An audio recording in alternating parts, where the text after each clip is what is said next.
యేసయ్యా నీకే స్తోత్రములు. మహిమా స్వరూపుడా మృత్యుంజయుడా మరణపు ముల్లును విరచినవాడా నీకే స్తోత్రములు. నా యేసయ్యా నీకే స్తోత్రములు, నీకే స్తోత్రములు. నా యేసయ్యా నీకే స్తోత్రములు. నీ రక్తమును నా రక్షణకై బలియాగముగా అర్పించినావు. నీ రక్తమును నా రక్షణకై బలియాగముగా అర్పించినావు. నీ గాయముల ద్వారా స్వస్థత నుండి, నీ గాయముల ద్వారా స్వస్థత నుండి ఆనందించేదా నీలో నేను, ఆనందించేదా నీలో నేను. మహిమా స్వరూపుడా మృత్యుంజయుడా మరణపు ముల్లును విరచినవాడా నీకే స్తోత్రములు. నా యేసయ్యా నీకే స్తోత్రములు, నీకే స్తోత్రములు. నా యేసయ్యా నీకే స్తోత్రములు. తిరిగిన మనసు కలిగిన హృదయం నీకిష్టమైన బలియాగములా. తిరిగిన మనసు కలిగిన హృదయం నీకిష్టమైన బలియాగములా. నీ చేతితోనే విరచిన రొట్టెనై, నీ చేతితోనే విరచిన రొట్టెనై ఆహారమౌదును అనేకులకు, ఆహారమౌదును అనేకులకు. మహిమా స్వరూపుడా మృత్యుంజయుడా మరణపు ముల్లును విరచినవాడా నీకే స్తోత్రములు. నా యేసయ్యా నీకే స్తోత్రములు, నీకే స్తోత్రములు. నా యేసయ్యా నీకే స్తోత్రములు. పరిశుద్ధాత్మ వరములు పొంది పరిపూర్ణమైన జ్యేష్ఠుల సంగమై, పరిశుద్ధాత్మ వరములు పొంది పరిపూర్ణమైన జ్యేష్ఠుల సంగమై ప్రియులు రాగా నీ ముఖము చూడా, ప్రియులు రాగా నీ ముఖము చూడా. ఆశతో నేను వేచియున్నాను, ఆశతో నేను వేచియున్నాను. మహిమా స్వరూపుడా మృత్యుంజయుడా మరణపు ముల్లును విరచినవాడా నీకే స్తోత్రములు. నా యేసయ్యా నీకే స్తోత్రములు, నీకే స్తోత్రములు. నా యేసయ్యా నీకే స్తోత్రములు.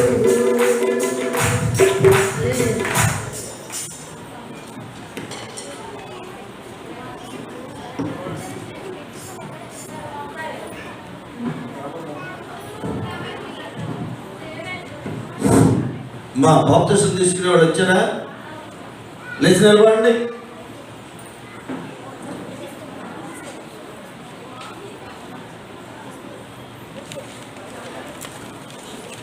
మరి మీరు ముగ్గురు కదమ్మా నాగమ్మ.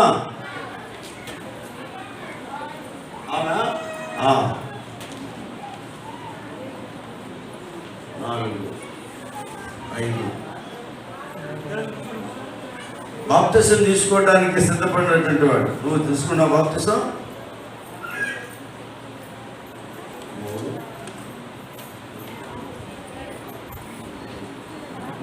ఎవరు చెప్తారు? ఇంకెవరు ఉన్నారా? మీరు బాప్తిసం తీసుకున్నారా? బట్టలు తెచ్చుకున్నారా? బట్టలు కవర్ తెచ్చుకున్నారా? బట్టలు తెచ్చుకోవడం బాప్తిసం తీసుకుంటారు. బట్టలు ఇక్కడ తెచ్చుకోవాలి కదా, ఇప్పుడు నీళ్ళ తడుస్తారు కదా.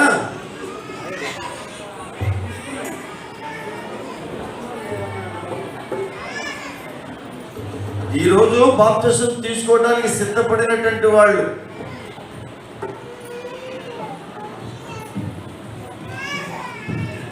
ఇక్కడ ఇద్దరు పిల్లలా?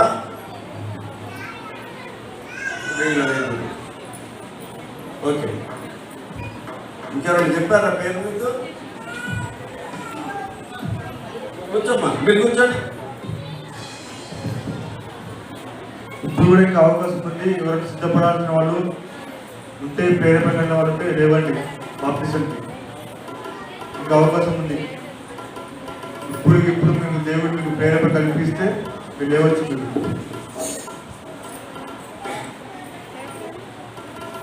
హల్లెలూయా. ఇంకో పాట పాడుకుందాం.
సజీవుడవైనా యేసయ్యా,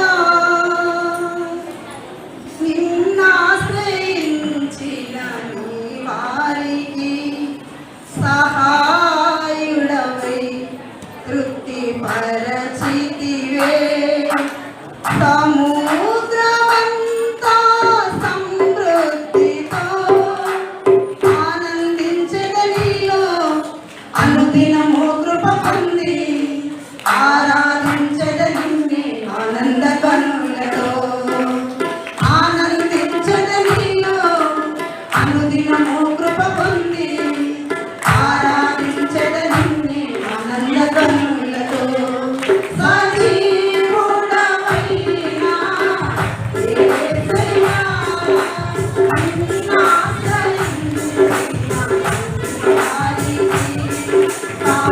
సహాయుడవై తృప్తిపరచితివే.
అనుదినము కృప పొంది ఆరాధించద నిన్నే ఆనంద కన్నులతో ఆనందించద నీలో అనుదినము కృప పొంది ఆరాధించద నిన్నే ఆనంద కన్నులతో సజీవుడవైనా యేసయ్యా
హల్లెలూయా.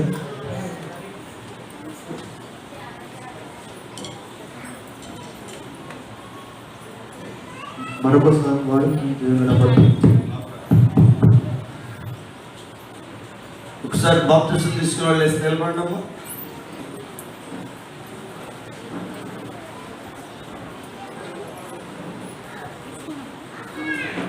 మీరందరూ ఇక్కడ బాప్టిజం తొట్టికాడికి రావాలి. మేము ఈ బట్టలు అవి తీసుకొని రండి. ప్రార్థన చేసుకుందాం. నిలబడిన ఒక నిమిషం ప్రార్థన చేస్తాం మీకోసం.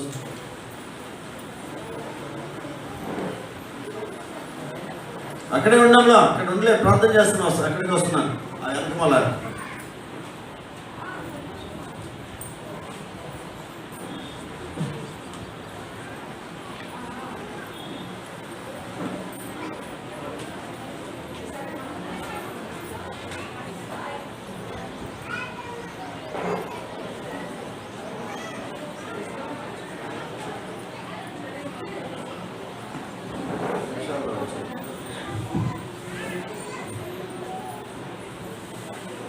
ఇంకా ఎవరైనా ప్రేరణ కలిగిన వాళ్ళు ఉంటే లేవండి. బాప్టిజం తీసుకోవడానికి మంచి అవకాశం. యేసయ్య పునరుద్ధరణ రోజు మనకు బాప్టిజం ఇవ్వడానికి దేవుడు అవకాశం ఇచ్చాడు. ఇంకెవరైనా ప్రేరణ కలిగిన వాళ్ళు ఉంటే లేవండి.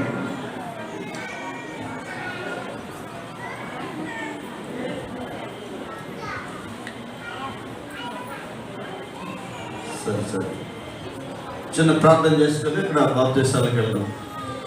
ప్రభా, పరిశుద్ధుడు అనేటువంటి మా దేవ, యేసయ్య నీ పాదాల కొందనాలు ప్రభా.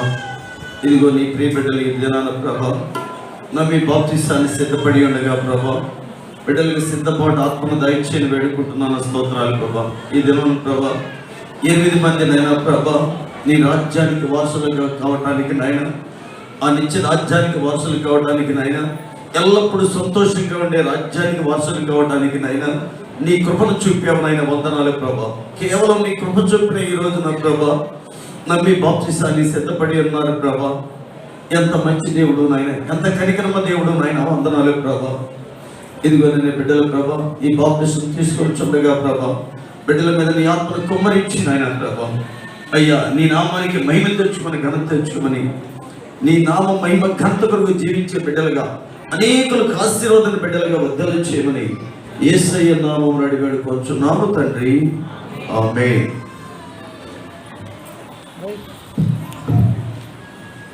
ఒకసారి గమనించండి, బయట బండ్లు బైకులు ఉన్నాయి. TS07ES4838 ఈ బండి కొంచెం పక్క జరపాలి. అలాగే AP23 AE2667 ఈ 2 బండ్లు బయట ఉన్నాయి, కొంచెం బయటకు వెళ్ళండి.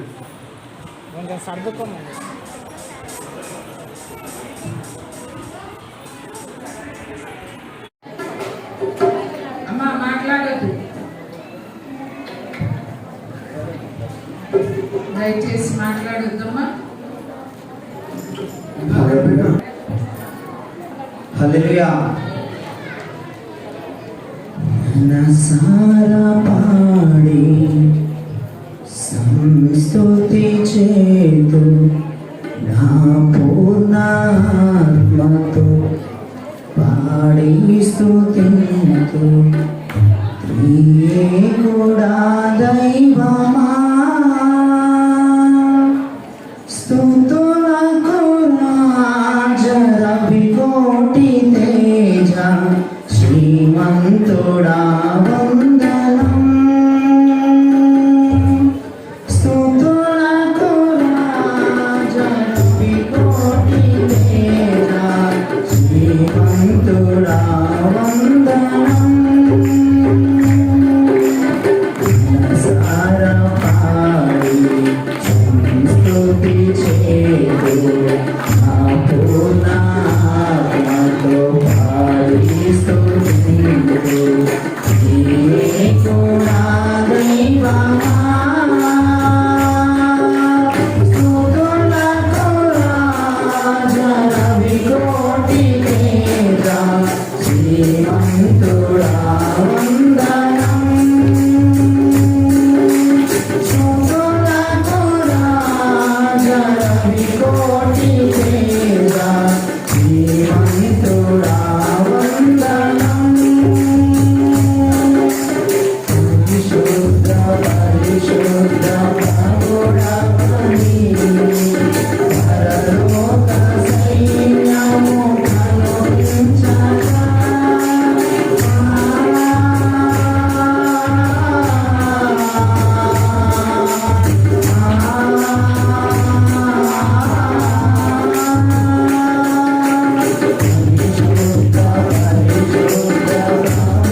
మీరెవ్వరూ దయచేసి మాట్లాడొద్దు. వెనక ఇంకా వస్తున్నారు. 34 వచ్చి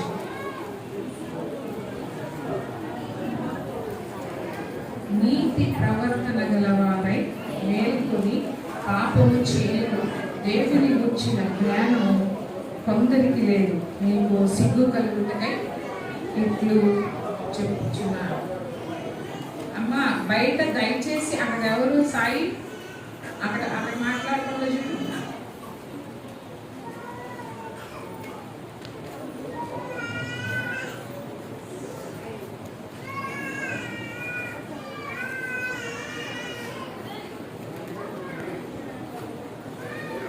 మీరు లోపల కూర్చున్న వాళ్ళు కూడా బయటికి లోపలికి తిరగదు. ఒకవేళ అలాంటి ప్రాబ్లం ఎవరికన్నా ఉంటే చిన్నపిల్లలు అలా ఉంటే కనుక తిరగాల్సి వచ్చేవాళ్ళు ఉంటే బయట కూర్చోరు. మీరు అటు ఇటు తిరగదు దేవుని సన్నిధిలో. మీరు పక్క వాళ్ళని కూడా డిస్టర్బ్ చేసేవాళ్ళుగా ఉంటారు. దయచేసి అలా ఉండదు.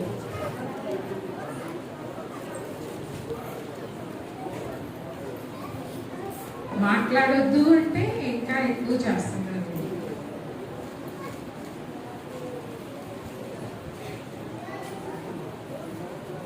ఇక్కడ పౌలు భక్తులు చెప్తున్నారు, నీతి ప్రవర్తన కలపడై పాపము చేయకుడి.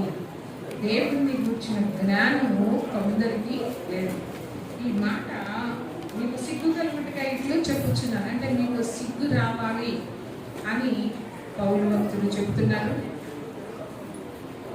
ఎవరితో అంటే కొరింథీ సంఘంతో చెప్తున్నారు. వారిలో కొందరికి అంట దేవుని జ్ఞానం లేదంట. నీతి ప్రవర్తన గలవారుగా ఉండాలి. నీతి ప్రవర్తన,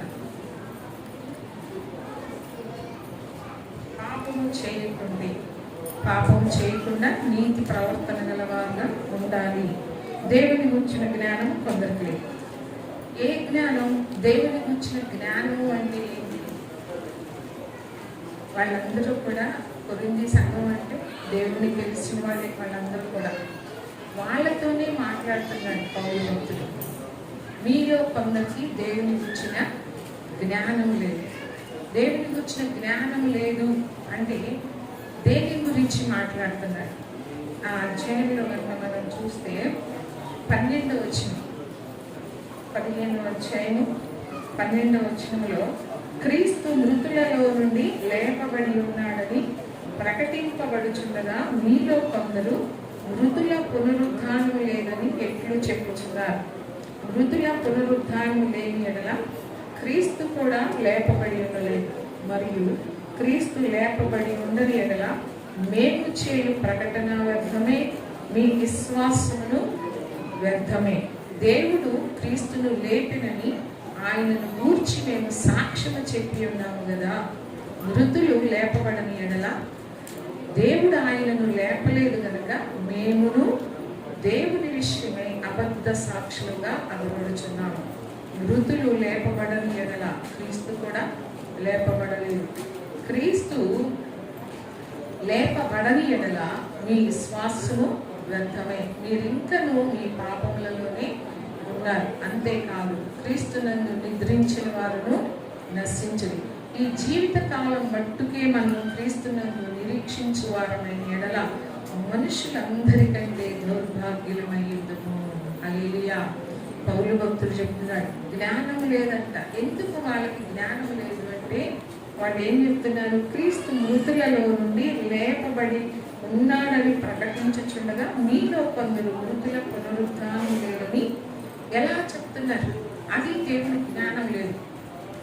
పునరుద్ధానం, సంఘానికి బలమైన పునాది ఏంటంటే పునరుద్ధానం. ఆ పునరుద్ధానం కనుక లేకపోతే మన విశ్వాసం వ్యర్థమే, సువార్త ప్రకటించడం వ్యర్థమే, సమస్తం వ్యర్థం. మన నిరీక్షణ, మన విశ్వాసం ఏంటిది? పునరుద్ధానం. హల్లెలూయా. పునరుద్ధానం ఉందని నమ్ముతున్నారా? నమ్మని వాళ్ళు ఎవరైనా ఉన్నారా? ఎవరైనా ఉన్నారా? అంటే కొంతమంది దేవుడి గురించి తెలియదు కదా, అలాంటి వాళ్ళు ఎవరైనా ఉన్నారా? ఉన్నారా? చేతులెత్తండి. అంటే మాకు అసలు తెలియదు పునరుద్ధానం ఉందా లేదా అని. అందరికీ తెలుసా? అంటే అందరికీ జ్ఞానం ఉందన్నమాట. కొరింథీ సంఘంలో అయితే జ్ఞానం లేదంట కొందరికి. ఎందుకు జ్ఞానం లేదు అంటే కొంతమంది విశ్వాసం ఏంటంటే క్రీస్తు మృతుల్లో నుండి లేపబడి ఉండలేదు అని కొంతమంది అనుకుంటూ ఉన్నారంట. అదే దేవుని గురించిన జ్ఞానం లేకపోవటం అంటే ఏంటంటే ఆ పునరుద్ధానం లేదని చెప్పుకునే వాళ్ళ గురించి పౌలు భక్తుడు అంటున్నాడు. వాళ్ళకి జ్ఞానము లేదు, దేవుని గురించిన జ్ఞానం వాళ్ళకి లేదు. అయితే అసలు మరణమే ముగింప మనందరికీ? మరణమే ముగింప? మరణంతోనే అయిపోతుందా మన జీవితం? మన మన నిరీక్షణ ఏంటి? మన విశ్వాసం ఏంటి? పునరుద్ధానమే. హల్లెలూయా. అంటే కొంతమందికి తెలియదు, క్రైస్తవులే బాప్తిసం తీసుకునే వాళ్ళే. కొంతమంది ఏంటంటే ఏదో రోగం తగ్గిందని లేకపోతే మేలు చేశాడు అని చెప్పి అట్లా కొంతమంది బాప్తిసం తీసుకుంటారే కానీ అసలు ఈ మరణం అనేది ముగింపు కాదు. మరణించిన తర్వాతే అసలైన జీవితం, కొత్త జీవితం మొదలవుతుందని చాలా మందికి తెలియదు.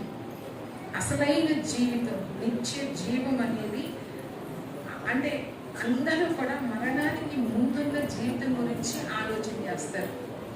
చనిపోయిన తర్వాత గురించి ఎవరైనా ఆలోచన చేస్తారా?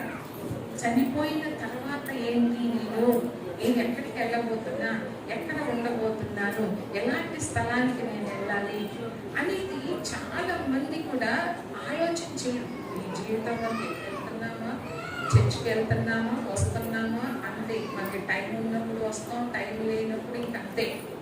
దేవుని కంటే కూడా మనము దేన్నో ప్రేమిస్తున్నాం. హల్లెలూయా. ఎందుకంటే ఈ రోజుల్లో సాతాను మనల్ని కూడా చాలా చాలా చాలా బిజీగా పెట్టేస్తున్నాడు. ఎందుకంటే కేవలం తిండికి, బట్టకి, ఉండటానికి ఈ 3 విషయాల్లో మనిషి చాలా బిజీ అయిపోయాడు. ఎందుకంటే ఆహారం సంపాదించుకోవడానికి, అలాగే ఈ రోజుల్లో చూడండి మీరు ఎక్కడ చూసినా తిండికి, బట్టకి, ఇంటికి, ఈ 3టికే మనిషి ప్రయాసపడుతుంది. మీరు ఎక్కడైనా చూడండి ఎక్కువగా తిండికి అంటే ఇష్టమైన. ఈ రోజుల్లో ఇంతకుముందు రోజుల్లో తినే తిండి వేరుగా ఉండేది. అప్పుడు ఏదో పచ్చడి, పప్పు వేసుకొని ఏదో ఒకటి. కానీ ఈ రోజుల్లో చూడండి ఎన్ని హోటల్స్ వచ్చినాయో, అసలు ఎన్ని హోటల్ అమ్మేవాళ్ళు కానీ ఏదైనా సరే. ఇంతకుముందు అసలు బయట హోటల్ అంటే ఎక్కడో ఒకటి ఉండేది. కానీ ఈ రోజుల్లో చూడండి అంటే మనిషి దేనికి ప్రాముఖ్యతనిస్తున్నాడు? ఎక్కువ దేనికి ప్రాముఖ్యతనిస్తున్నాడు? తిండికి ఇస్తున్నాడు, విలువైన వస్తువులు ధరించుకోవడానికి ఇస్తున్నాడు. ఈరోజు చూడండి, ఇంతకు ముందు రోజుల్లో అంటే మీరు నాకు 59 సంవత్సరాలు, అంటే ఇంకా 59 కాలేదు, రేపు ఆగస్టులో వస్తుంది. 58 సంవత్సరాలు అన్నమాట నాకు. అయితే అప్పటి రోజుల్లో మనకి తెలియదేమో కొన్ని విషయాలు. ఆ రోజుల్లో సంవత్సరానికి ఒక్కసారి బట్టలు కొనుక్కునేవాళ్ళు. సంవత్సరానికి ఒక్కసారి మాకు చీరాలని దగ్గరలో ఉన్నాయి. అక్కడికి వెళ్ళి సంవత్సరానికి ఒక్కసారి ఇంట్లో ఎంతమంది ఉంటారో వాళ్ళందరికీ ఒక్కసారి బట్టలు కొనేవాళ్ళు. కానీ ఈ రోజున ఎట్లా ఉంది? తిండి విషయం కానీ, బట్ట విషయం కానీ, ఇంటి విషయంలో మనం ఎంత ఖర్చు పెడుతున్నాం? చాలా అంటే మనమని కాదు, చాలా మంది ఈ తిండికి, బట్టకి, ఇంటికి, ఈ 3టికి చాలా కష్టపడుతున్నారు. సాతాను ఆ విషయాల్లో చాలా బిజీ చేసేసాడు మనుషులను. అంటే మన విశ్వాసం ఎంతవరకు ఉంది? మరణం లోపే, అంటే మరణించిన తర్వాత ఇంకేముంది, అంత అయిపోయింది. మరణం లోపలే ఆలోచించాలి. మరణించే వరకు నీ ఫ్యూచర్ ఏంటి, రేపు ఏం చేయాలి, ఎల్లుండి ఏం చేయాలి, అంతవరకే ఆగిపోతున్నాయి కానీ మన ఆలోచనలు. తర్వాత ఏంటి, నేను మరణిస్తాను కదా, నా ఆత్మ ఎక్కడికి వెళ్తుంది, ఎక్కడ ఉండబోతుంది, ఏ స్థలంలో ఉండబోతుంది అనేది మనం ఆలోచించలేకపోతున్నాం. చాలా మంది క్రైస్తవుల గురించే నేను మాట్లాడుతున్నాను. చాలా మంది క్రైస్తవులు పునరుద్ధానం గురించి విశ్వాసం ఉండదు. ఏదో ఆయన తగ్గిస్తాడు, మేలు చేస్తాడు, అది చేస్తాడు, ఇది చేస్తాడని విశ్వాసమే కానీ ఆయన తిరిగి లేచాడు, నన్ను కూడా తిరిగి లేపుతాడు. హల్లెలూయా. ఆయన ఎలా లేచాడో అలాగనే నన్ను కూడా లేపుతాడు అని విశ్వాసం ఉండటం లేదు.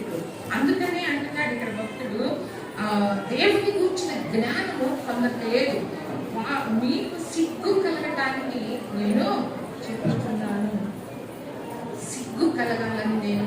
ఆ సంఘంతో చెప్తున్నాడు అంటున్నాడు పౌలు. హల్లెలూయా. అయితే పునరుద్ధానము అనేది 2 రకాలు. 2 అంటే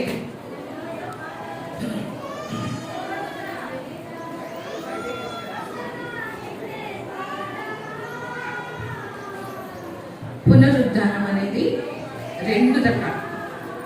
2 రకాలు ఏంటంటే, మనం చనిపోయిన తర్వాత మనల్ని ప్రభు రాకడప్పుడు తిరిగి లేపుతాడు, అది వేరు, ఆ పునరుద్ధానం. కానీ మనం ఈ లోకంలో జీవించి ఉండగానే మరణ అనుభవము, పునరుద్ధాన అనుభవము మనము కలిగి ఉండాలి. హల్లెలూయా. ఏ అనుభవాలు కలిగి ఉండాలి అమ్మా? వింటున్నారా? లేకపోతే కొద్దిసేపు ఆగుదామా? చూస్తారా అందరూ? చూస్తారా? అటు ఇటు కాకుండా ఎందుకు? అటన్నా చూద్దాం, లేకుంటే ఇటన్నా లేదు.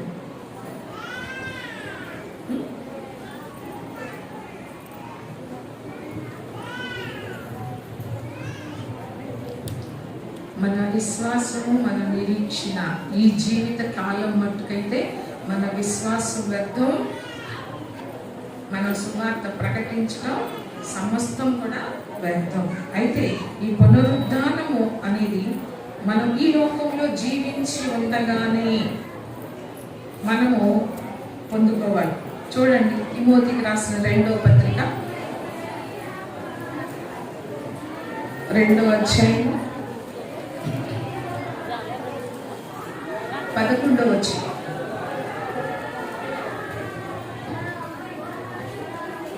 తిమోతికి రాసిన 2వ పత్రిక 2వ అధ్యాయం 11వ వచనం.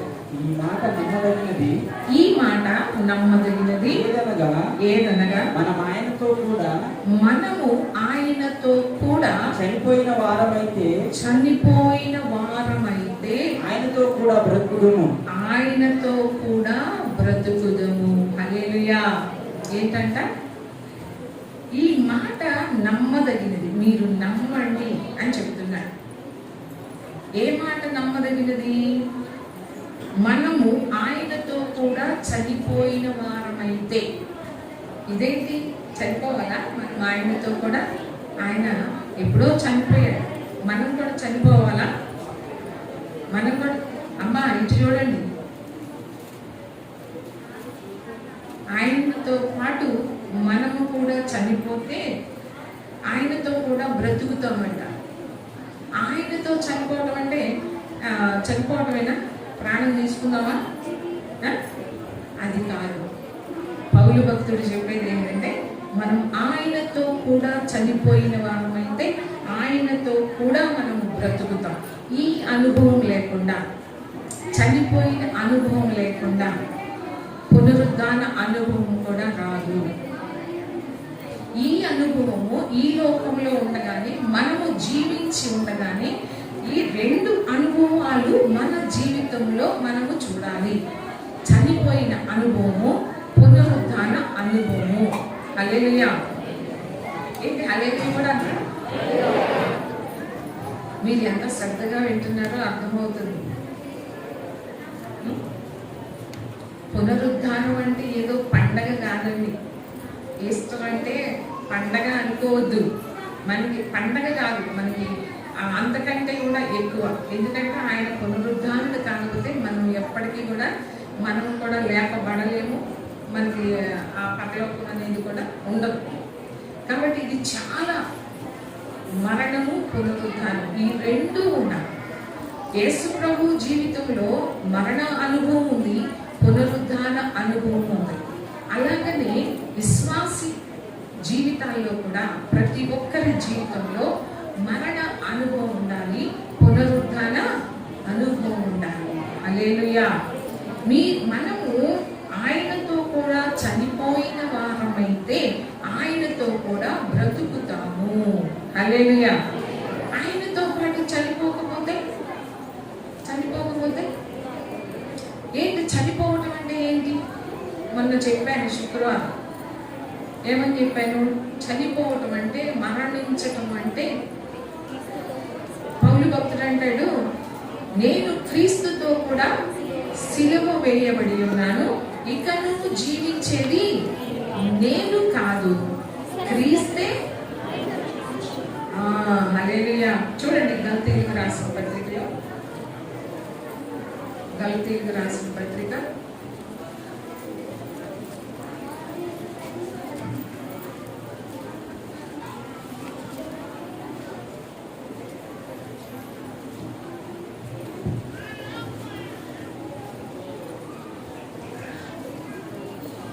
2వ అధ్యాయం 20వ వచనం. నేను క్రీస్తుతో కూడా సిలువ వేయబడి ఉన్నాను. నేను క్రీస్తుతో కూడా సిలువ వేయబడి ఉన్నాను. ఇకను జీవించువాడను నేను కాను. ఇకను జీవించేది నేను కాదు. ఎందుకు నేను కాదు? ఎందుకు అంటే నేను చనిపోయాను, నేను సిలువ వేయబడి ఉన్నాను. హల్లెలూయా. ఏంటంటే పౌలు భక్తుడు అంటాడు, నేను అనేది సిలువ వేయబడిన అనుభవము. నేను సిలువ వేయబడ్డాను అంటే చనిపోయాను, అంటే చచ్చిన స్థితి, మరణ అనుభవము. ఇకను జీవించేది నేను కాదు. మనం చెప్పాను నేను అంటే ఏంటో చెప్పాను, ఒక గంట సేపు చెప్పాను కదా. నేను అంటే స్వనీతి, మన సొంత ఇష్టాలు, మన కోరికలు, మన ఆశలు కావచ్చు, మన శరీర కార్యాలు కావచ్చు, లోకం కావచ్చు. లోకం అంటే శరీరాశ, నేత్రాశ, జీవకం, డమ్మం.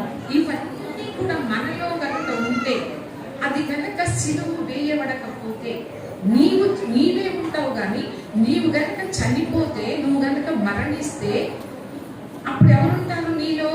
ఇకను జీవించువాడను నేను కాదు, నేను కాదు, క్రీస్తు నాలో జీవిస్తున్నాడు, క్రీస్తే నా యందు జీవిస్తున్నాడు. ఇప్పుడు పౌలును చూసినప్పుడు ఎవరు కనపడాలి? ఇప్పుడు పౌలు భక్తుడు ఏమన్నాడు? ఇకను జీవించువాడను నేను కాదు, క్రీస్తే నా యందు జీవించుచున్నాడు. అంటే ఇప్పుడు పౌలును చూసినప్పుడు ఎవరిని చూస్తారు? పౌలు ఎవరిని చూస్తారు? క్రీస్తుని చూస్తారు, పౌలును చూడరు. ఎందుకంటే చనిపోయాడు. క్రీస్తే నా యందు జీవిస్తున్నాడు అంటే పౌలులో ఏం కనపడాలి? పౌలులో ఏం కనపడాలి?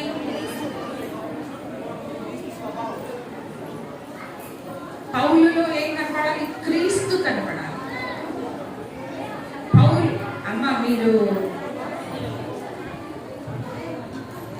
కొంచెం సర్దుకోండి అమ్మ, ముందు కొంచెం సర్దుకోండి. ఆ మధ్యలో ప్లేస్ ఉందమ్మా, బయటికి వెళ్ళారా?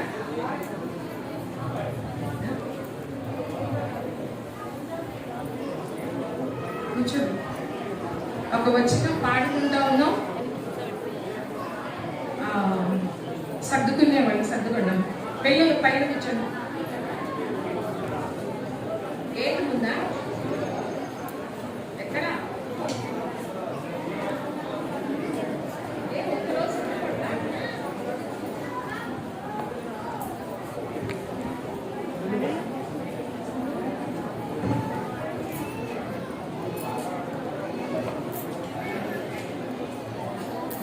వెహికల్ నెంబరు బైక్ వాళ్ళకి ఎవరికో అడ్డంగా ఉందంట, ఒక్కసారి చూడండి. 5492 బైక్ నెంబర్ 5492. సర్దుకోండమ్మా, ఒక వచ్చిన పాడుకుందాం. పిల్లలు ఎవరన్నా ఉంటే పైకి వచ్చేసేయండి, పైన కూర్చో. అటు ఇటు తిరిగేవాళ్ళు కాదు, కూర్చునేవాళ్ళు.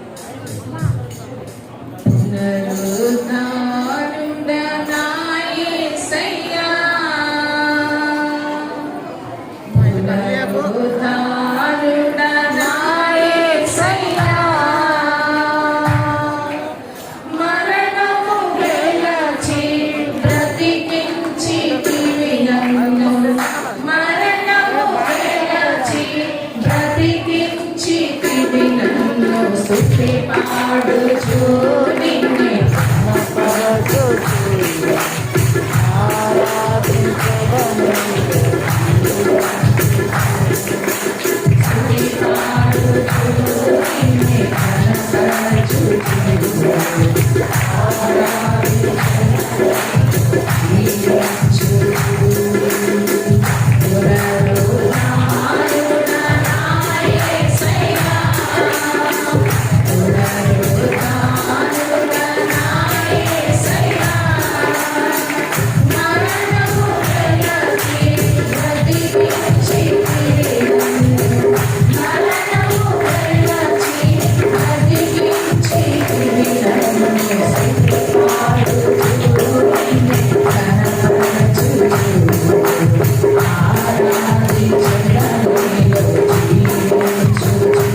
స్తుతి పాడుచు నిన్నే కనపరచుచు ఆరాధించదని నిన్ను జీవించుచు స్తుతి పాడుచు నిన్నే కనపరచుచు ఆరాధించదని నిన్ను జీవించుచు. ఇక్కడ పౌలు భక్తులు ఏమన్నాడు? నేను క్రీస్తుతో కూడా సిలువ వేయబడి ఉన్నాను, ఇకను జీవించువాడను నేను కాదు. మనము కూడా ఆ అనుభవంలోనికి మనము కూడా రావాలి. ఏ అనుభవము?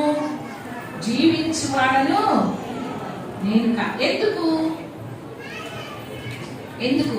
ఎందుకంటే సిలువ వేయబడి ఉన్నాడు పౌలు భక్తుడు. నేను క్రీస్తుతో పాటు సిలువ వేయబడి ఉన్నాను, ఇకను జీవించువాడను నేను కాదు, క్రీస్తే నా యందు జీవించు. ఇప్పుడు మనల్ని చూసినప్పుడు ఎవరు చూడాలి? మనలో క్రీస్తు కనిపించాలి. క్రీస్తు కనిపిస్తాడు మనలో. ఎలా కనిపిస్తాడు?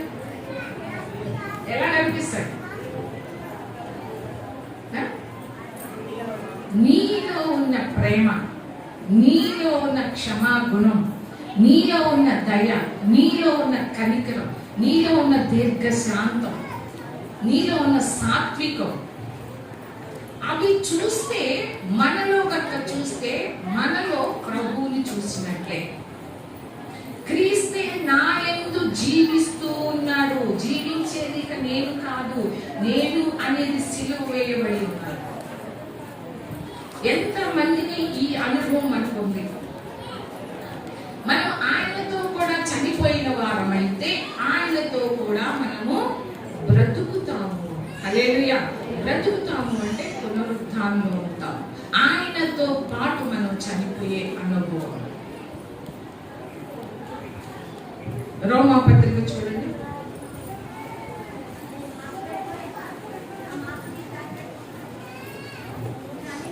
ఆరో అధ్యాయం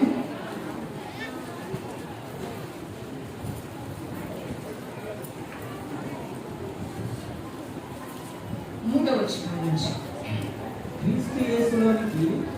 క్రీస్తు యేసులోనికి బాప్తిసం పొందిన మనమందరము ఆయన మరణములోనికి బాప్తిసం పొందితిమని మీరు ఎరుగరా? బాప్తిసము పొందితిమి అని మీరు ఎరగరా? మీకు తెలియదా? బాప్తిసం అంటే నీళ్ళలో ముంచి తీయటం అనుకుంటారు కదా.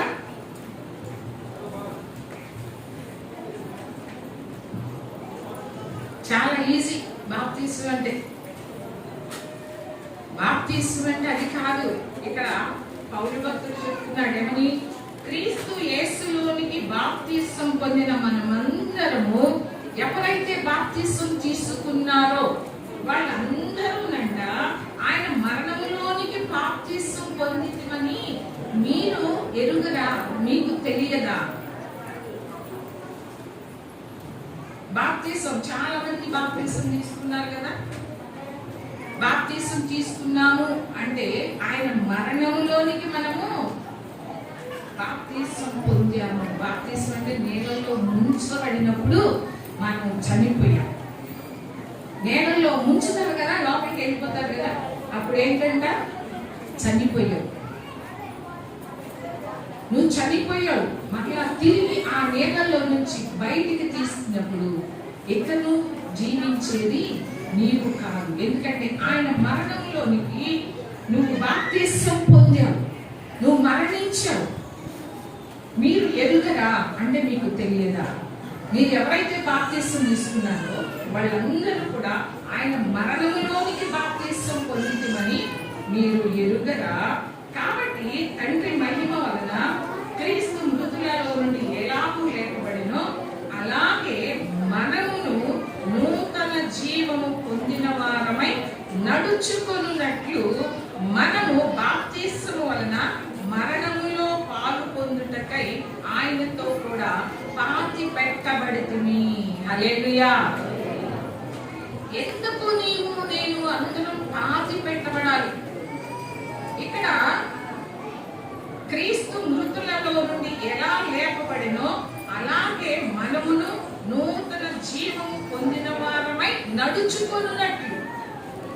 ఎవరైతే క్రీస్తు యేసులోకి బాప్తిసం తీసుకున్నారో వాళ్ళు అందరూ కూడా ఏమన్నాడు? నూతన జీవము పొందిన వారుగా నడుచుకుంటానికి. ఊరికే బాప్తిసం తీసుకున్నాం, అయిపోయింది, ఇష్టమైతే ఆదివారం వస్తారు, సహవాసానికి వస్తారు, లేకుంటే అది కూడా లేదు. ఎందుకు మనము బాప్తిసం తీసుకున్నాం? ఆ మరణ అనుభవంలోనికి మనం ఎందుకు వెళ్ళాలి? ఎందుకు మరణంలోనికి వెళ్ళాలి అంటే ఇక్కడ భక్తుడు చెప్తున్నాడు, మనము అలాగే మనమును అంటే క్రీస్తు మృతులలో నుండి ఎలాగూ లేపబడినో అలాగే మనమును నూతన జీవము పొందిన వారుగా నడుచుకోవడానికి. హల్లెలూయా. ఈ నూతన జీవము అనేది పునరుద్ధానమే.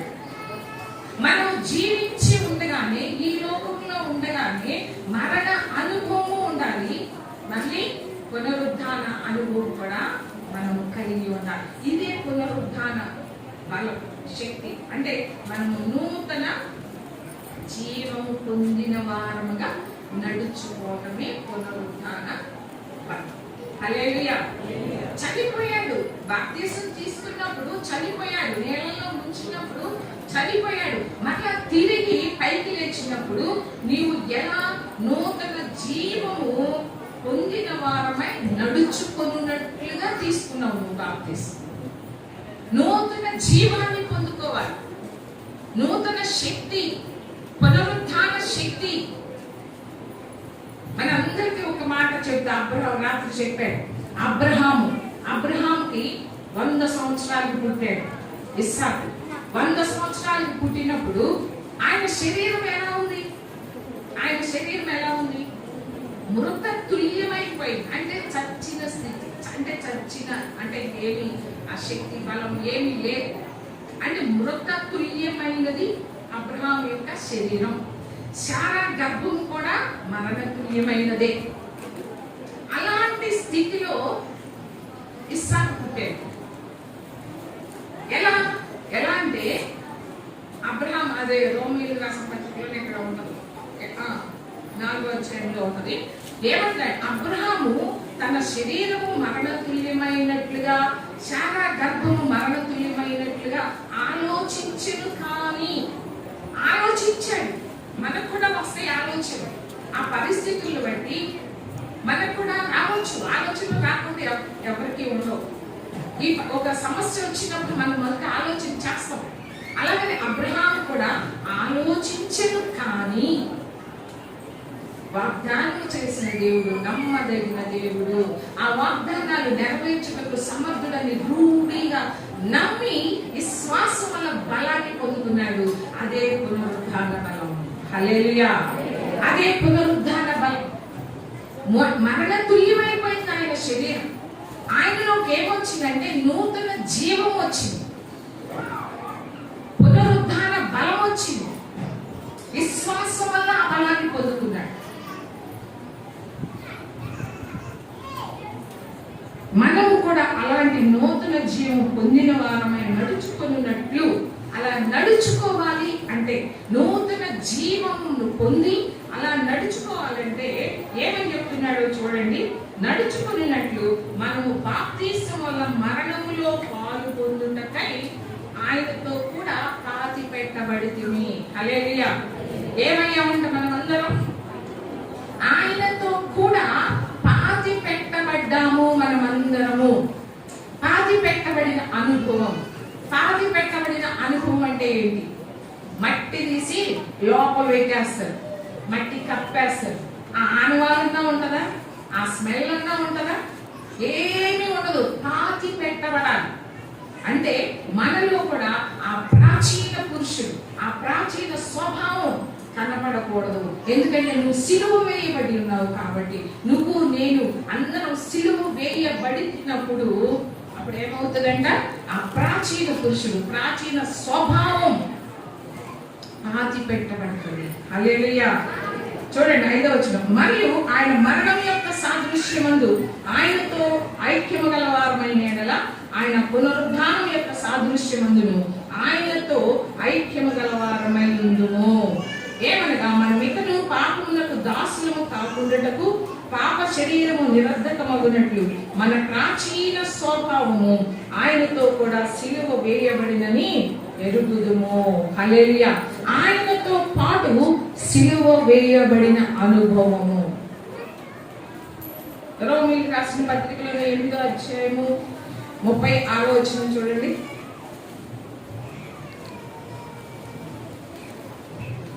ఇందును గూర్చి వ్రాయబడినదేమనగా, నిన్ను బట్టి దినమెల్లా మేము వధింపబడిన వారము, వధకు సిద్ధమైన గొర్రెలమని మేము ఎంచబడిన వారము, అయినను మనలను ప్రేమించిన వాని ద్వారా మనము వీటన్నిటిలో అత్యధిక విజయము పొందుచున్నాము. హల్లెలూయా.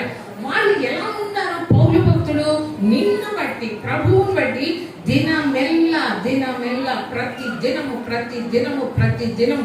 అందుకని కొరింథీయులకు రాసిన పత్రిక 15 కొరింథీయులు 15:31 వచ్చింది ఏమంటే, దినము నేను చనిపోవచ్చున్నాను అంటే దినము చనిపోయిన అనుభవం.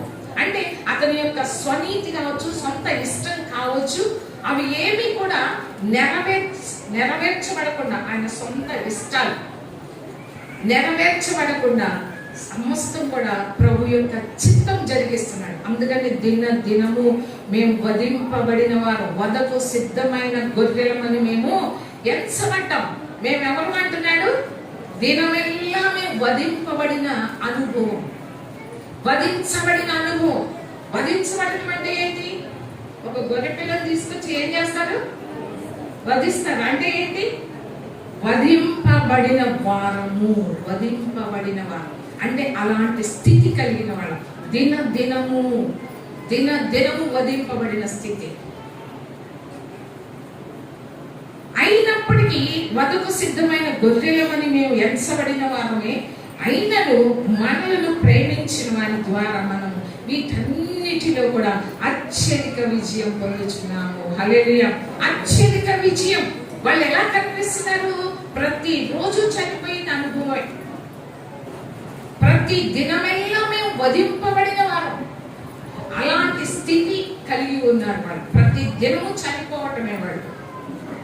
కానీ ఈ రోజున మనకు అనుభవం ఉందా? అదే మరణ అనుభవం.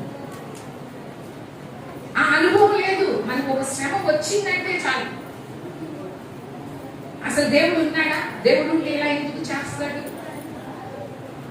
దేవుడు అన్యాయస్తుడు. మనం ఏదేదో మాట్లాడతాం. కానీ పౌలు భక్తుడు అంటున్నాడు, దినమెల్లా మేము వధించబడిన భాగమే. ప్రతి దినం, ఒక దినం కాదండి, ప్రతి దినము మీద వధింపబడిన వారమే. కానీ అన్ని విషయాల్లో మాకు అత్యధిక విజయము. హల్లెలూయా. అలా కనిపించినప్పటికీ, వధించబడిన వారు అని అనిపించినప్పటికీ కూడా వాళ్ళు ప్రతి విషయంలో కూడా వాళ్ళకి ఏం కలుగుతుందంట? అత్యధిక విజయం. మామూలు విజయం కాదు, అత్యధిక విజయం. హల్లెలూయా. అత్యధిక విజయం. ఇదే మాట మీ కొరింథీయులకు రాసిన 2వ పత్రిక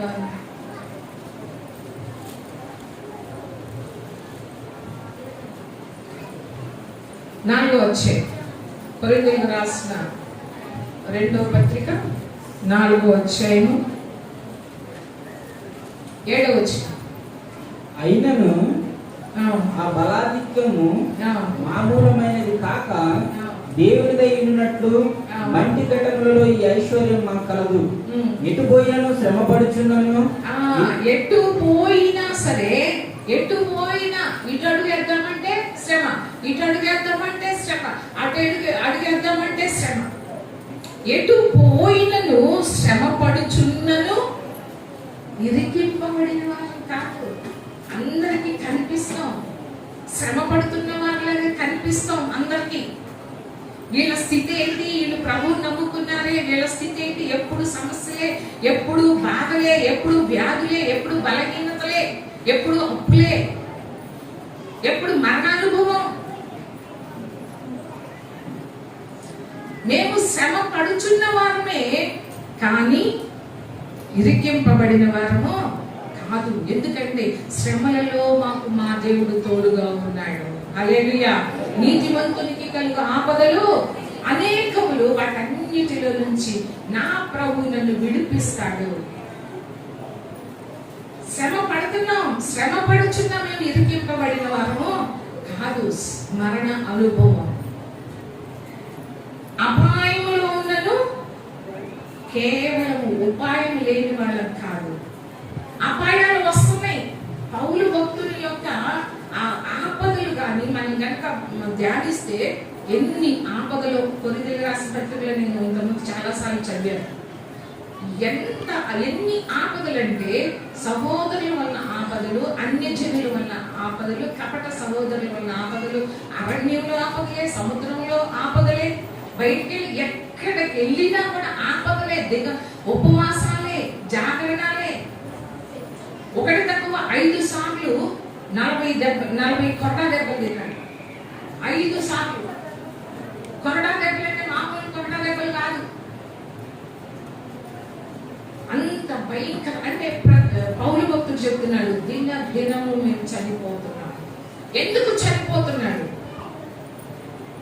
దినము మేము వధింపబడిన వారంగా ఉన్నాం. ఎందుకంటే సువార్త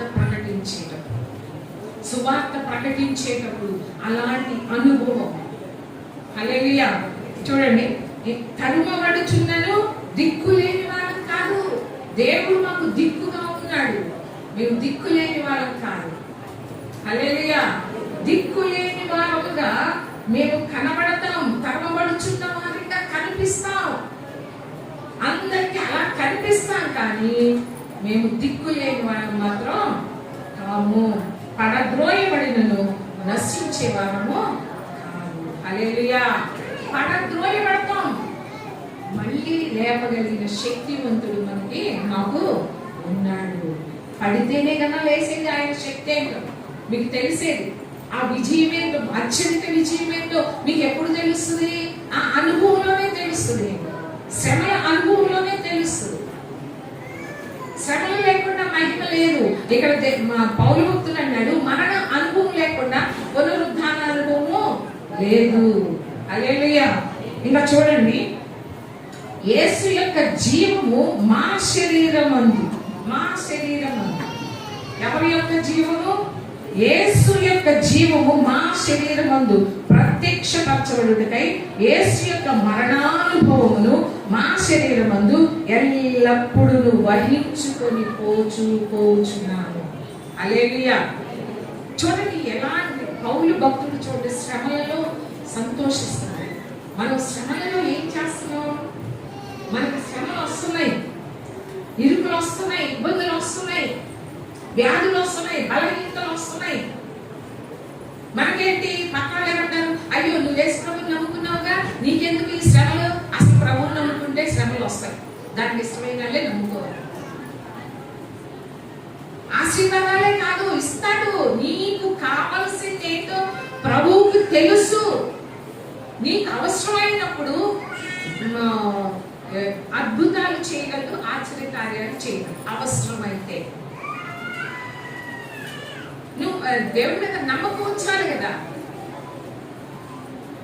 యేసు యొక్క జీవము మా శరీరమందు ప్రత్యక్షపరచబడుటకు, ఆయన యొక్క జీవం అంటే ఆయన యొక్క పునరుద్ధాన బలము మా శరీరమందు ప్రత్యక్షపరచబడుటకై యేసు యొక్క మరణ అనుభవం. యేసు యొక్క మరణ అనుభవం. యేసు యొక్క మరణ అనుభవం. యేసు యొక్క మరణ అనుభవం ఏంటి? ఎంత భయంకరమైన అనుభవం. మీరందరూ చూసే ఉంటారు సినిమాలు కదా, కృప అవన్నీ, యేసు ప్రభు సిలువలో వేసినవి అన్ని కూడా మీరు చూసే ఉంటారు. ఆయన మరణ అనుభవం ఎలాంటిది, ఎంత భయంకరమైన అనుభవం. పౌలు భక్తుడు అంటున్నాడు, యేసు యొక్క మరణ అనుభవము మా శరీరమందు ఎల్లప్పుడూ ఒక రోజు కాదు, 2 రోజులు కాదు, 3 రోజులు కాదు, ఆయన జీవించినంత కాలం సువార్త కొరకు ఎంత ప్రయాసపడ్డాడో నేను మొన్న చెప్పాను. రోమాపత్రికలు ఏమని ఉందని చెప్పాను, ఆయన ప్రకటించని సువార్త ప్రకటించని స్థలం లేదంట యెరూషలేం ఆ చుట్టుప్రక్కలగా. నేను సువార్తను పూర్ణముగా నేను ప్రకటించాను. చెప్పగలుగుతామా? మరణ అనుభవం అంటే అది. మనకొచ్చి మన మన మన అవిధేయతలు బట్టి అలా కూడా వస్తాయి శ్రమలు. అలా కాదు పౌలు భక్తుడికి వచ్చిన శ్రమలు, ఆయన సువార్త ప్రకటించేటప్పుడు వచ్చిన శ్రమలు, ఇవన్నీ కూడా మా శరీరమందు ఎల్లప్పుడూ వహించుకొని అంటే ధరించుకొని పోతా ఉన్నాం, వెళ్తా ఉన్నాం. ఎల్లప్పుడు ఒక్క రోజు వస్తేనే మనకి ఎంత బాధేస్తుందో. ఆ మరణ అనుభవం, క్రీస్తు యొక్క మరణ అనుభవము ఎల్లప్పుడూ వహించుకొని వెళతా ఉన్నాడంట పౌలు. మరి మనకు వచ్చే శ్రమలు ఎలాంటివి? అవి శ్రమలు అనాలా? అవి శ్రమలేనా? శ్రమలు అంటారా అవి? ఏలయనగా, ఎందుకంటే అక్కడ చెప్తున్నాను, యేసు యొక్క జీవం కూడా మా మత్స్య శరీరమునందు ప్రత్యక్షపరచబడినట్లు సజీవులమైన మేము ఎల్లప్పుడూ యేసు నిమిత్తము మరణమునకు అప్పగింపబడుచున్నాము. ఎల్లప్పుడూ అంట. ఎందుకు అప్పగించబడుచున్నామన్నాడు? యేసు యొక్క జీవం కూడా మా మత్స్య శరీరమందు, మట్టి శరీరమందు ప్రత్యక్షపరచబడినట్లు. యేసు యొక్క జీవము ఈయన శరీరంలోనంట ప్రత్యక్షపరచబడినట్లంట. ప్రత్యక్షపరచబడాలి అంటే సజీవులమైన మేము ఎల్లప్పుడూ యేసు నిమిత్తం. ఎవరి నిమిత్తం? యేసు నిమిత్తం. మన పాపం, మన బలహీనతలు, మన పాపం తప్పిపోయిన స్థితిని బట్టి, మన అవిధేయతను బట్టి కాదు, పౌలు భక్తుడి యొక్క అవిధేయతను బట్టి కాదు, పౌలు భక్తుడి యొక్క పాపమును బట్టి కాదు. దేనిని బట్టి?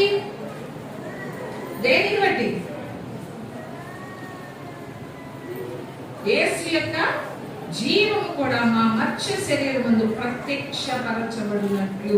ఆయన యొక్క జీవం ఆయన శరీరంలో ప్రత్యక్షపరచబడటానికంట ఏం చేస్తుందంట? ఎల్లప్పుడూ యేసు నిమిత్తం మరణానికే అప్పగించబడుతున్నారు. హల్లెలూయా. ఎప్పుడు కూడా, ఎల్లప్పుడు, ఎక్కడ పైన కూడా ఏమనుంది? ఎల్లప్పుడూ వహించుకొని పోతున్నాం. యేసు యొక్క మరణానుభవమును మా శరీరమందు ఎల్లప్పుడూ వహించుకొని పోతున్నాం. ఇక్కడ ఏమని ఉంది? యేసు నిమిత్తము మేము ఎల్లప్పుడూ యేసు నిమిత్తం మరణములకు అప్పగింపబడుచున్నాం. కావున మాలో మరణమును మీలో జీవమును కార్యసాధకము అవుచున్నది. హల్లెలూయా. కార్యసాధకం అంటే ఒక విశ్వాసి కానీ, ఒక సేవకుని యొక్క జీవితం కానీ, విశ్వాసి యొక్క జీవితం కానీ మనలో కనుక ఆ మరణ అనుభవం ఉంటే కనుక ఇతరులకి ఏమిస్తుందంట? జీవాన్ని ఇస్తుందంట. హల్లెలూయా. ఇతరులకి జీవం. నీ మరణ అనుభవము ఇతరులకి ఏం కలుగు చేస్తుంది? జీవాన్ని కలుగు చేస్తుంది.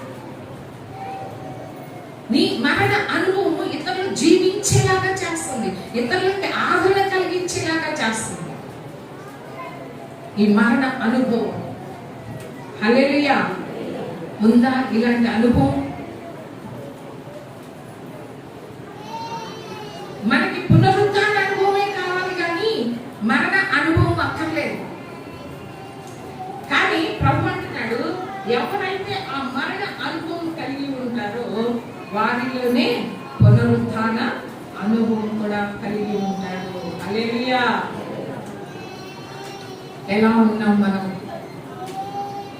ఎలా ఉంటున్నాం?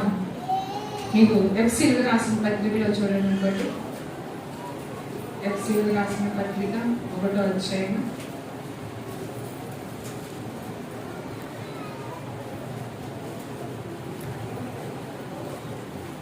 1వ అధ్యాయము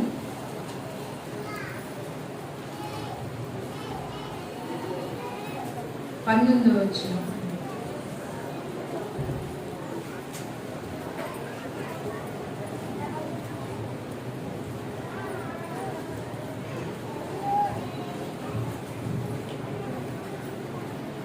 19వ వచనం.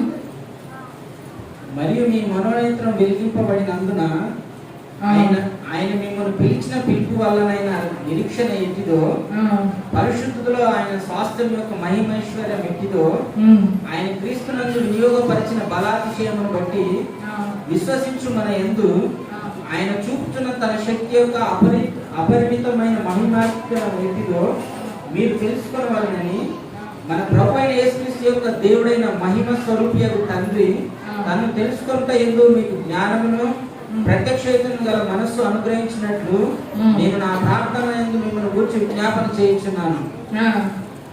ఆయన ఆ బలాతిశయం చేత క్రీస్తును మృతులలో నుండి లేపి, హల్లెలూయా, ఆయన ఆ బలాతిశయము చేత క్రీస్తును మృతులలో నుండి లేపి, హల్లెలూయా. అంటే ఏంటంటే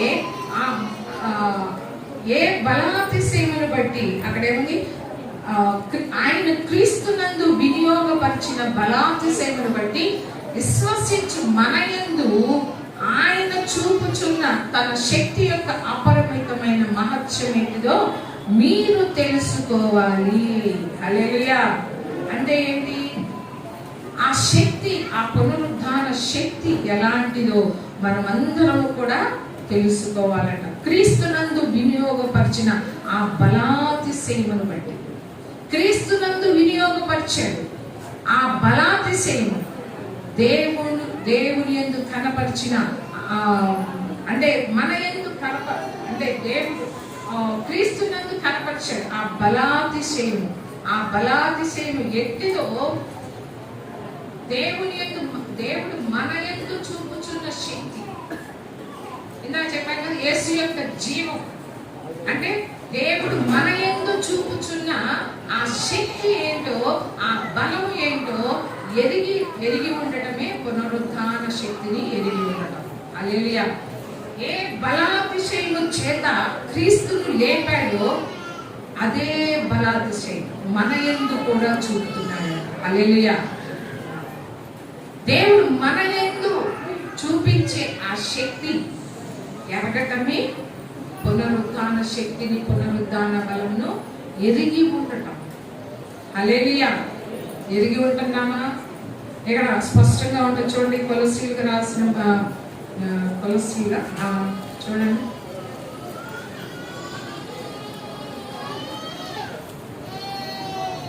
ఒకటో అధ్యాయము 24వ వచనం. ఇప్పుడు మీ కొరకు నేను అనుభవించుతున్న శ్రమలయందు సంతోషించుతూ సంగము అను ఆయన శరీరం కొరకు క్రీస్తు పడిన పాటలలో పొదువైన వాటి యందు నా వంతు నా శరీరమందు సంపూర్ణం చేయుచున్నాను. హల్లెలూయా. ఏంటన్నా చూడండి, ఎప్పుడు కూడా పౌలు భక్తుడు ఫిలిప్పీ రాసిన పత్రికలో కూడా పౌలు భక్తుడు ఏమంటాడు, ఎల్లప్పుడూ ప్రభువునందు ఆనందించాడు. మరలా చెప్పుచున్నాను, ప్రభువునందు ఆనందించాడు. ఇన్ని శ్రమలు, ఇన్ని ఆపదలు ఉన్న పౌలు భక్తుడు ఏమంటున్నాడు, ప్రభువులో ఆనందించండి. ఆనందించడమే. ఇది చూస్తేనేమో తరంబడే స్థితి, ఇరికింపబడిన స్థితి, పడద్రోయబడిన స్థితి, అపాయాలు ఎటు చూసినా కూడా ప్రతి దినము వధించబడిన వారిగా ఉంటున్నారు, ప్రతి దినము కూడా తరమబడే వారిగా ఉంటున్నారు. కానీ ఎవరి కోసం? క్రీస్తు నిమిత్తం. హల్లెలూయా. అయితే ఆ స్థితి కలిగి ఉండి కూడా హృదయంలో ఏముందంట? ఆనందం ఉంది. హల్లెలూయా. మనకి దేవుడు అన్ని ఇస్తున్నాడు, తినడానికి ఇస్తున్నాడు, కట్టుకోవడానికి ఇస్తున్నాడు, ఉండడానికి ఇస్తున్నాడు. అయితే మనకి తృప్తి ఉండదు, ఆనందం ఉండదు.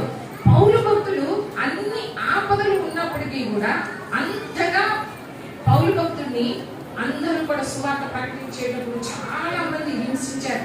ఒకసారి రాళ్లతో కొట్టి చనిపోయాడని ఆ పట్టణ వేపులకి ఈడ్చేసి వెళ్ళిపోతారు. అంటే ఎంత కొట్టారో చూడండి. రాళ్లతో కొట్టడం అంటే మామూలు కాదు. అలా కొట్టి చనిపోయాడని చెప్పి వదిలేసి వెళ్ళిపోయారు. అలాంటి ఆపదలు, అలాంటి శ్రమలు మనలో ఎవరైనా పడ్డామో?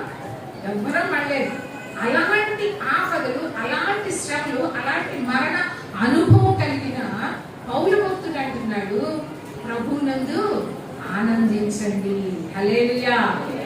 ఎలా ఎలా శరీరం నలగొట్టబడుతుంది. ఎక్కడికి వెళ్ళిన ఆపదలు, బయటికి వెళ్ళామంటే ఆపద, లోనికి ఎలుపుట పోరాటంలో ఏమున్నాయంట? ఎలుపుట పోరాటాలు. ఎక్కడికి వెళ్ళినా పౌలు భక్తుడికి పోరాటాలు, ఆపదలే. ఎక్కడికి వెళ్ళినా అంత భయంకరమైన స్థితిలో ఉండి ఆ హృదయంలో ఏముందంట? పౌలు భక్తుడికి ఆనందం ఉన్నాయి. ఆనందించగలుగుతున్నాడు ఆ శ్రమలలో. మామూలు శ్రమలు కాదు, క్రీస్తు మరణ అనుభవం కలిగిన శ్రమ. ఇక్కడ అంటున్నాడు, నేను అనుభవించుతున్న శ్రమల యందు సంతోషించుచు. మనలాంటి శ్రమలు కాదు, గుర్తుపెట్టుకోండి. మనకొచ్చే శ్రమలు కాదు. మనకొచ్చే శ్రమలు మన తప్పిపోయిన స్థితిని బట్టి కావచ్చు, వేరే కావచ్చు. కానీ ఇక్కడ ఆ శ్రమలు పౌలు అనుభవించే శ్రమలు అవి కాదు.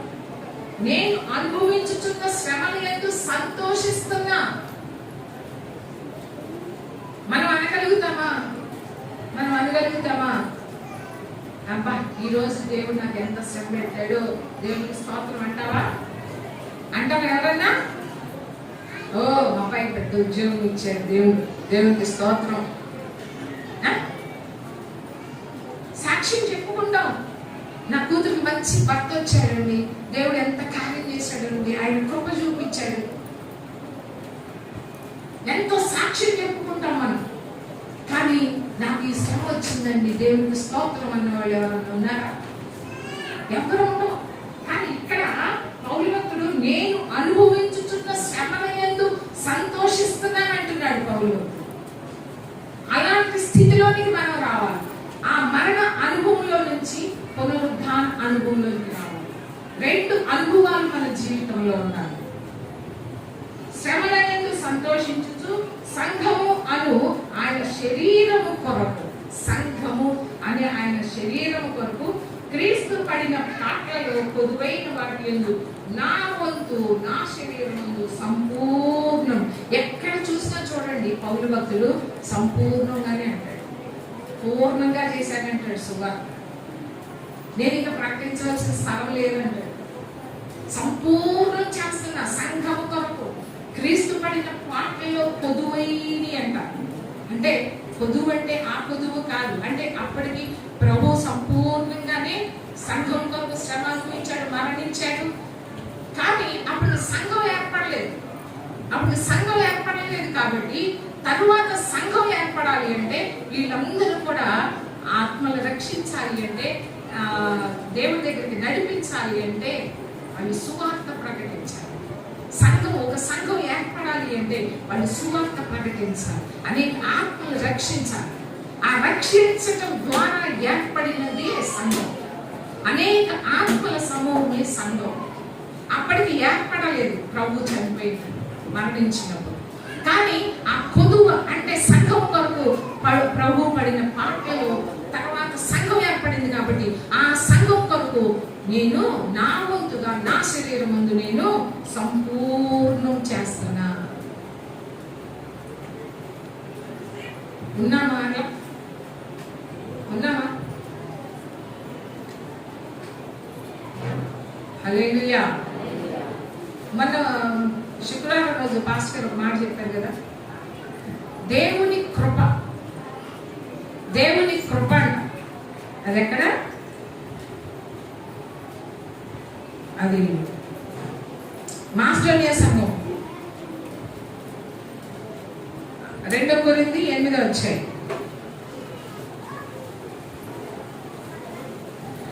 ఆ సంఘానికి అనుగ్రహించబడిందంట. ఏమనుగ్రహించబడింది? దేవుని కృప. అదేంటి? దేవుని కృప ఉంటే ఒక ఇల్లు ఇవ్వాలి, లేకుంటే ఉద్యోగాలు ఇవ్వాలి, లేకుంటే అది ఇవ్వాలి, లేకుంటే వ్యాధి రాకుండా స్వస్థత ఇవ్వాలి, నాకు చేతి పనులు ఇవ్వాలి, అది ఇవ్వాలి, ఇది ఇవ్వాలి, అది ఇది. దేవుని కృప ఉంటే నా జీవితం ఎందుకు ఇలా అవుతుంది అని అనుకుంటాం. కానీ పౌలు భక్తుడు చెప్తున్నాడు, మాసిడోనియా సంఘం కంట దేవుని యొక్క కృప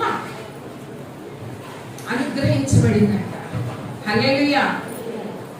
దాని గురించి చెప్తా. ఏంటిది ఆ కృప?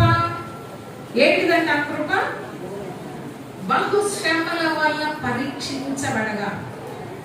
మామూలు శ్రమలు కాదు. అక్కడ ఏ శ్రమలంట? బహు బహు బహుశ్రమలు. బహుశ్రమల వల్ల పరీక్షించబడ్డారంట వాళ్ళందరూ కూడా. ఆయన సడిగారా? ఆయన గొడిగారా? ఇశ్రాయేలు ప్రజలు కూడా పరీక్షించాడు దేవుడు. కానీ వాళ్ళ ప్రయాణం అంతా కూడా ఎలా సాగింది? సడుగుడుతో గొడుగుడుతోనే సాగింది. వాళ్ళు పరీక్షించబడ్డారు. కానీ ఇక్కడ వీళ్ళు కూడా పరీక్షించబడ్డారు. బహుశ్రమల వల్ల పరీక్షించబడగా ఆయన కృపను బట్టి, దేవుని యొక్క కృప వాళ్ళకి ఏమిచ్చిందట? దేవుని యొక్క కృప చెప్పండి. ఇప్పుడు మీకు దేవుని కృప కావాలా? ఎంతమంది రెడీగా ఉన్నారా? చాలా మంది చేతులు. దేవుని కృప నీకు కావాలండి. అలాగని ఏమిస్తాడో తెలియదు, కానీ దేవుని కృప ఆ సంఘానికి ఉంది కాబట్టి ఆ శ్రమల వల్ల, బహుశ్రమల వల్ల పరీక్షించబడగా వాళ్ళు ఏడ్చారు, దుఃఖించారు, దిగులు పడ్డారు, కలవరపడ్డారు, చింతించారు, కృంగిపోయారు కదా కదా. అక్కడ ఉందో ఏంటి వాక్యం? చూస్తున్నారు అందరూ. అత్యధికముగా అంటే బహుశ్రమల వల్ల పరీక్షించబడగా అత్యధికముగా సంతోషించారంట. హల్లెలూయా. ఈ పౌలు భక్తుడి యొక్క అనుభవం ఇప్పుడు ఎవరికి వచ్చింది? ఆ మాసిదోనియా సంఘానికి. అక్కడ పౌలు భక్తుడు కూడా ఏమన్నాడు? అన్ని శ్రమలు, అన్ని ఆపదల్లో భయంకరమైన శ్రమలు అంటే క్రీస్తు మరణ అనుభవంతో సమానమైన మరణ అనుభవం పౌలు భక్తుడు. అలాంటి అనుభవాల్లో పౌలు భక్తుడు ఏమన్నాడు? నేను సంతోషిస్తున్నా, శ్రమయందు నేను సంతోషిస్తున్నా. ఇక్కడ ఈ మాసిదోనియా సంఘం కూడా ఏమంటున్నారు? వాళ్ళు బహుశ్రమల వల్ల మేము పరీక్షించబడగా అత్యధికంగా శ్రమ వచ్చినప్పుడు నువ్వేం చేయాలి? సంతోషిస్తున్నామా?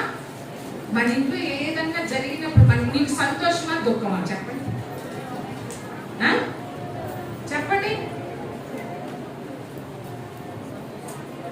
ఒక్కటి మనం గుర్తుపెట్టుకోవాలి. నేను ముగిస్తున్నా, ఇంకా ఉన్నాయి కానీ వాక్యాలు పాస్టర్ గారు చెప్పాలి కదా, సహవాసం ఉంది. ఒక్కటి మనం గుర్తుపెట్టుకోవాలి.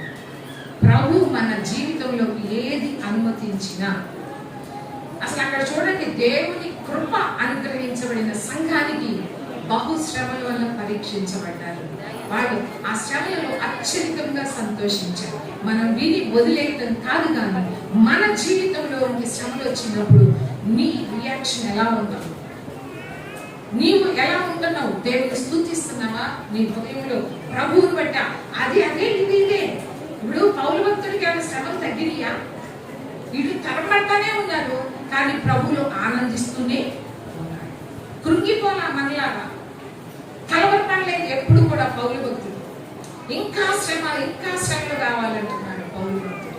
నాకు ఆ మరణ అనుభవం, క్రీస్తు మరణ అనుభవం నాకు కావాలంటున్నాడు. సంఘం కొరకు నాకు చింత ఉంది అంటున్నాడు. నాకు చింత, నా భారం అదే. ఇక పౌలు భక్తుడికి ఏమీ లేదు, సంఘం కొరకే చింత. ఎంతో ప్రయాసపడ్డాడు. నా వంతుగా నా శరీరం, నీ వంతుగా నువ్వు సంఘం కొరకు ఏం చేస్తున్నావు? పౌలు భక్తుడు అన్నాడు, నా వంతుగా సంఘం కొరకు, నా వంతుగా నా శరీరం నేను సంపూర్ణం చేస్తున్నా. నీ వంతుగా నువ్వేం చేస్తున్నావు? సంఘం కొరకు.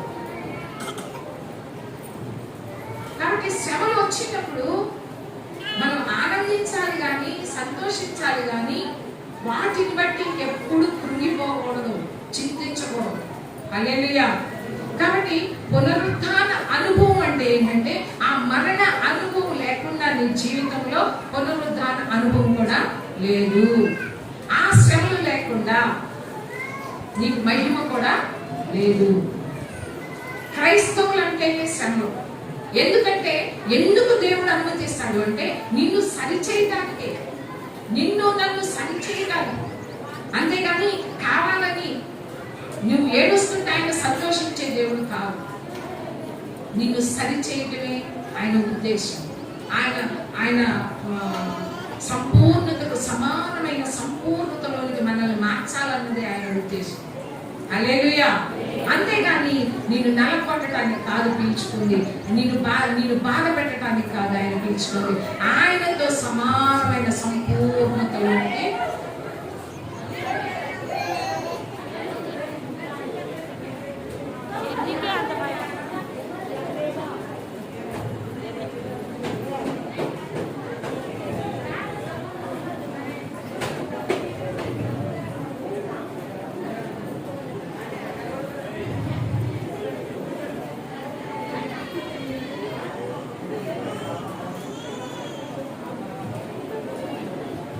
ఏమైంది జరా?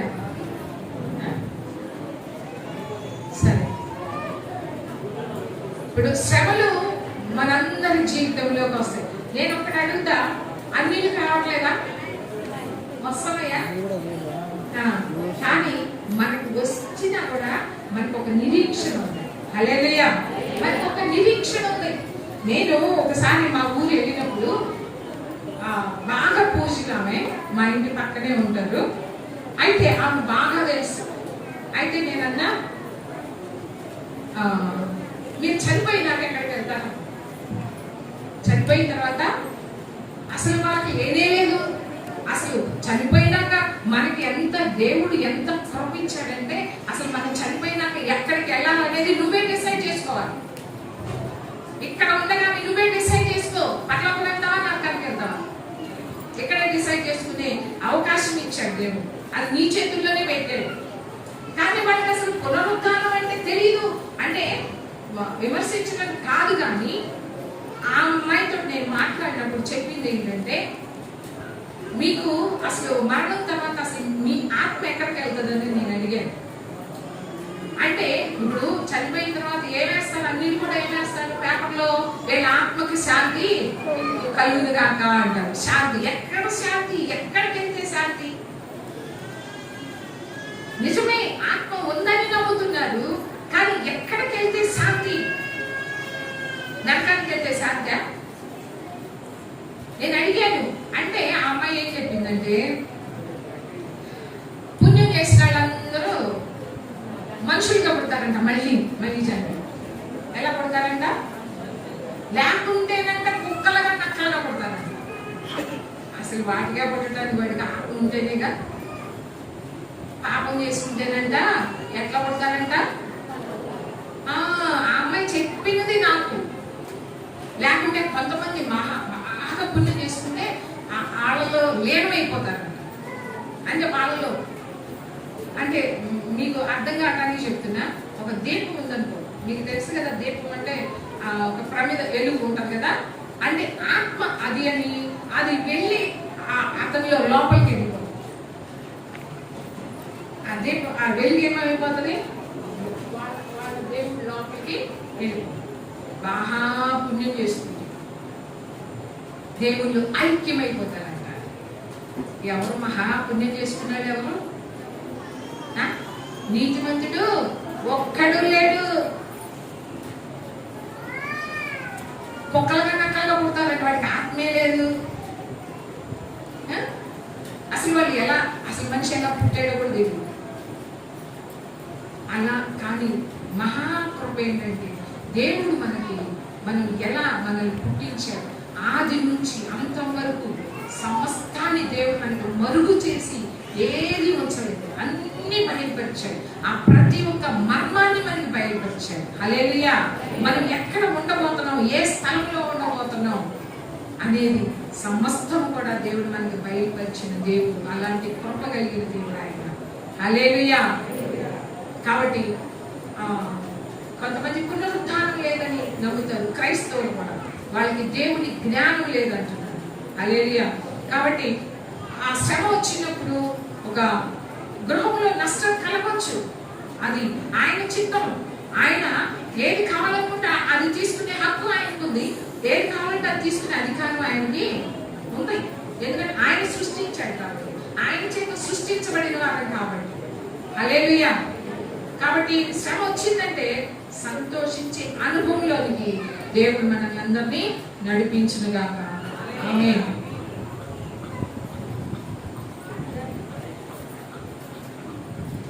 విజయ గీతము మనసారా నేను పాడెదా, నా విజయముకై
యేసయ్యా నీ దీవెన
హల్లెలూయా.